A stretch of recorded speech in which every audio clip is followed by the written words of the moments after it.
আসসালামু আলাইকুম রহমতুল্লাহ বারাকাতু। প্রিয় গাইস, আপনারা সবাই কেমন আছেন? আজকে আমাদের নতুন মেহমান জনাব ফজলে আলাই চৌধুরী যে দোহা কাতারে আজকে ইনশাল্লাহ আমাদের মাঝে এসে উনি পৌঁছেছেন। এই মুহূর্তে আমরা আছি আজিজিয়া বিক্রমপুর রেস্টুরেন্ট। আজকে প্রথম কাচ্চি বিরিয়ানির আয়োজন আমার আঙ্কেলের পক্ষ থেকে। আঙ্কেল, আপনার দেশ থেকে আসছেন, এই অবস্থার সংক্ষেপে দু একটি কথা বলেন।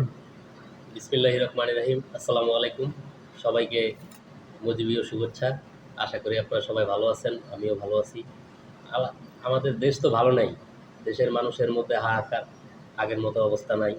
মাননীয় প্রধানমন্ত্রী দেশরত্ন শেখ হাসিনা দেশ ছেড়ে চলে গেছেন, তারপরে থেকে দেশের প্রত্যেকটা মানুষ একদম দিনমজুর শ্রমিক হতে বিত্তবান অর্থশালী সকলেই সমস্যার সম্মুখীন হচ্ছে। দেশের যদি মা জননী না থাকে তাহলে সে দেশ ভালো থাকে কিভাবে? তাই তো আমরা প্রবাসে পাড়ি জমিয়েছি। ধন্যবাদ সবাইকে। আসসালামু আলাইকুম। এই হলো আমাদের ছোট্ট বাইশু, আজ্জা বাইশু সৌজন্যে আমাদের আয়োজন। আর এটা হচ্ছে আর জামাই আমাদের রবিউল সাহেব চা খান। না না, আপনি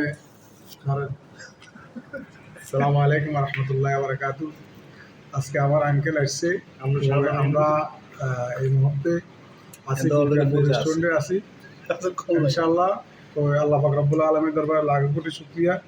আল্লাহ পাক সহি সালামতে আমার আঙ্কেলকে আনিয়ে আমাদের কাছে পৌঁছেছেন, এটাই আল্লাহ দরবারে শুকরিয়া। ধন্যবাদ সবাইকে। সালাম আলাইকুম, পরে দেখা হবে আবার ইনশাআল্লাহ।